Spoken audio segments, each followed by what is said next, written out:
13:44 സ്വർഗരാജ്യം വയലിൽ ഒളിച്ചു വെച്ചിരിക്കുന്ന നിധിക്ക് തുല്യം.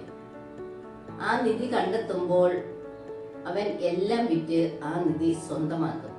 സ്വർഗരാജ്യം നല്ല രത്നങ്ങൾ തേടുന്ന വ്യാപാരിക്ക് തുല്യം.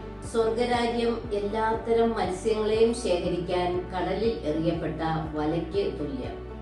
വലം നിറഞ്ഞു കഴിയുമ്പോൾ കരയ്ക്കടുപ്പിച്ച് നല്ലവ ശേഖരിക്കുകയും ചീത്ത മത്സ്യങ്ങൾ പുറത്ത് എറിഞ്ഞു കളയുകയും ചെയ്യും. വീണ്ടും ഈശോ 19:14 പറയുന്നു, ശിശുക്കളെ എന്റെ അടുത്ത് വരാൻ അനുവദിക്കുവിൻ, അവരെ തടയരുത്, എന്തെന്നാൽ സ്വർഗരാജ്യം അവരെ പോലെ ഉള്ളവരുടേതാണ്. ശിശുവിനെ പോലെ സ്വയം ചെറുതാകുന്നവനാണ് സ്വർഗരാജ്യത്തിലെ ഏറ്റവും വലിയവൻ. ഇതുപോലുള്ള ഒരു ശിശുവിനെ എന്റെ നാമത്തിൽ സ്വീകരിക്കുന്നവൻ എന്നെ സ്വീകരിക്കുന്നു. യുഗാന്ത്യത്തിലും ഇതുപോലെ തന്നെ സംഭവിക്കും. ദൈവദൂതന്മാർ ദുഷ്ടന്മാരെ നീതിമാന്മാരിൽ നിന്ന് വേർതിരിക്കുകയും അഗ്നികുണ്ഡത്തിലേക്ക് എറിയുകയും ചെയ്യും. അവിടെ വിലാപവും പല്ലുകടിയും ആയിരിക്കും.